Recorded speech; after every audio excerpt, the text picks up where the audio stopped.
Hey, what's up guys, it's Rich. Welcome back to another video. Today we are playing some more Apex Legends, of course, and in the background I'm going to be showing you clips from the Apex Legends Season 4 Assimilation gameplay trailer. Now the trailer has just dropped and it showed off some huge changes to the map.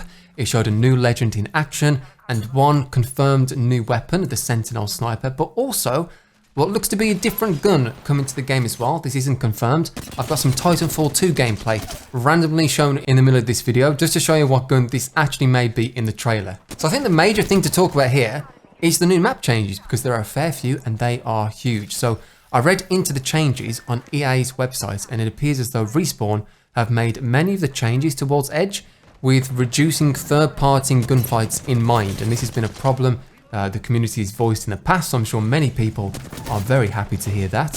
So let's take a look at the biggest changes here. This is the first one that was shown in the trailer, and if you're familiar with my Apex Legends videos, I'm sure you're almost sick of me landing here on this building here on the left while shouting, "Scrapital City it is, my friends." Well, there's some good news, because the building is gone, and in its place is a huge chasm which splits World's Edge's biggest drop in two. And here's another angle from the EA website. You can actually see the main building that I often land at in the background. It's gone. It's completely got destroyed, my friends. It's no longer there. The lava flow that you can see splitting Capital City in two was caused by the Planet Harvester, which is Hammond Robotics' invention, which gathers resources from various planets. You can see it in the background on the screenshot, and there's more on that in a little bit here. So EA's website says that they essentially split this area into two separate zones for players to land in and loot, Fragment East and Fragment West, and also that the large fissure can only be crossed in two locations, a zipline or a fallen skyscraper bridge. This allows teams some breathing room to control one side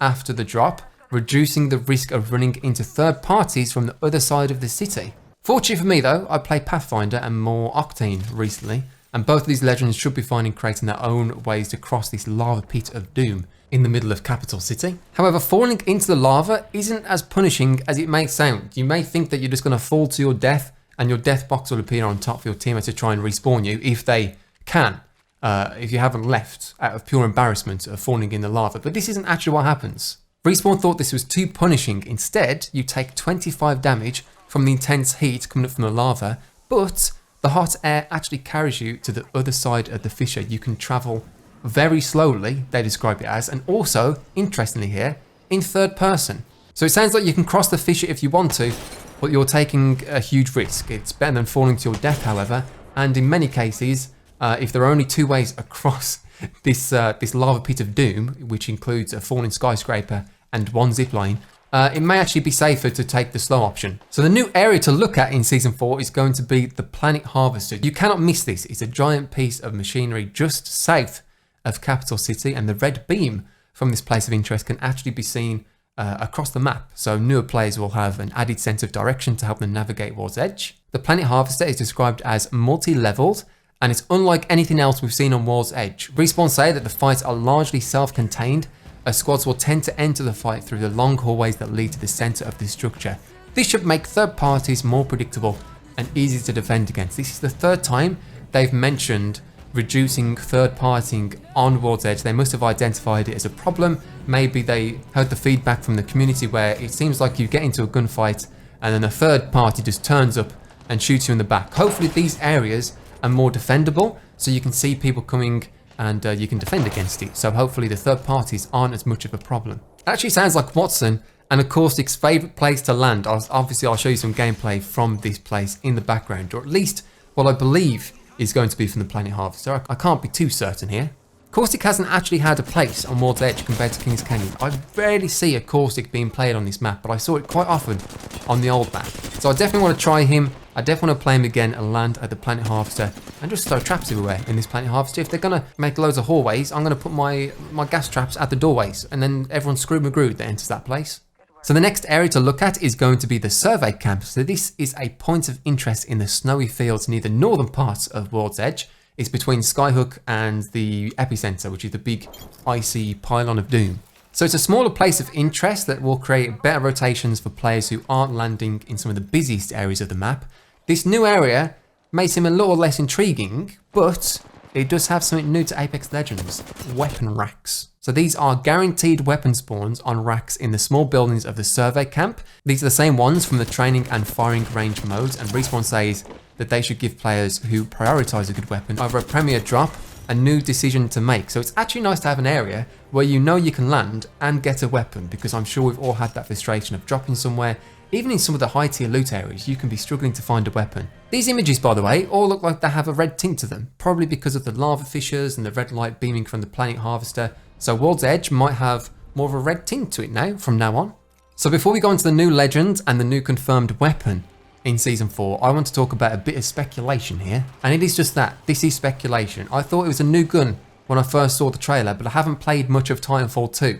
So whilst I was making this video, I downloaded it on PC in the background to check for myself, and a lot of people on Reddit speculated that this weapon was called the Car. Fortunately, you can spawn in with this weapon right from the get-go in Titanfall 2, so I'm going to give you a side-by-side comparison of the weapon that we see in the trailer and then the weapon that you can spawn in on Titanfall 2.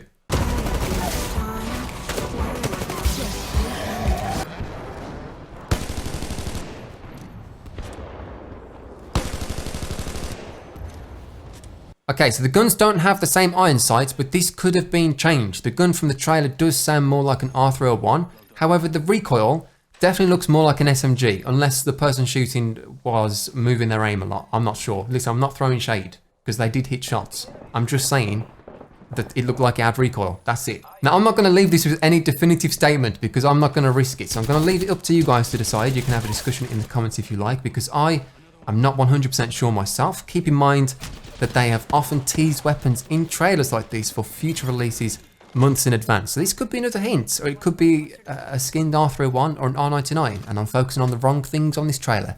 I'm not sure, my friends.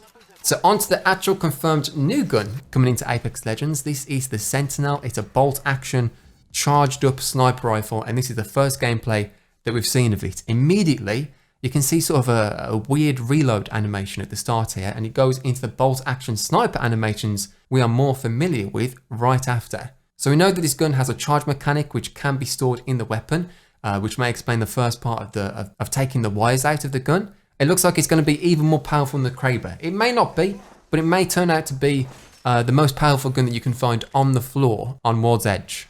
So moving on, this is one of the most exciting parts about Season 4. The new legend, okay? It's not Forge. That guy's dead. He got stabbed in his first interview. My video explaining his abilities is completely worthless. It's Revenant. The first footage we see of him here shows us placing what looks to be a beacon, which I assume to be his ultimate just because of what it does. This beacon, when in contact with a teammate or Revenant himself, notice that his teammates are fine. They look normal before they make contact with this beacon. But as soon as they do make contact, it looks like it transforms them into a shadow. Also notice how Octane was taken out by one shot whilst in midair. Revenant then throws what I assume to be his basic ability on a team on a building in Capital City. The enemy team looks stunned, they probably take some damage, and the ability remains in the same place on top of the building. The effect that it does to the enemy team, I'm not entirely sure. It's worth noting that Pathfinder can still use his grapple whilst in the shadow form, and I think that turning into a shadow puts you at a one-shot state. And you also have the climbing abilities, just like the limited time mode that we played on Kings Canyon on Halloween.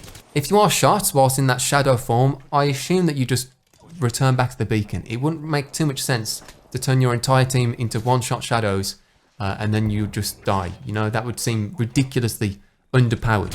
So this seems like one of the best legends we've seen introduced to Apex Legends. He speeds his team up, you get these crazy climbing abilities. He looks like one of the coolest characters on the game already. His finishing move looks incredible, and he also has this outrageous skin highlighted at the end of the trail here as well. All around, Revenant looks like possibly one of the best legends that we've seen on this game.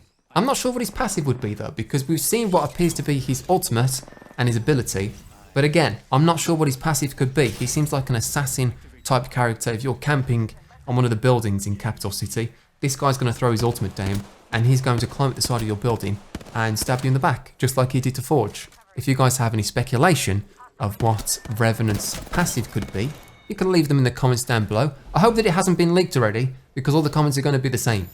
So those are my first reactions and somewhat of a trailer breakdown here for Season 4 of Apex Legends Assimilation, coming out tomorrow. If you're new to my channel and you would like to see all the new videos, all the new content coming to Apex Legends, be sure to hit subscribe. I don't think I've ever said this, but also if you'd like to be notified, just hit the notification bell as well. So once again, thank you for watching. I do appreciate it, and I'll see you all in the next one. Bye.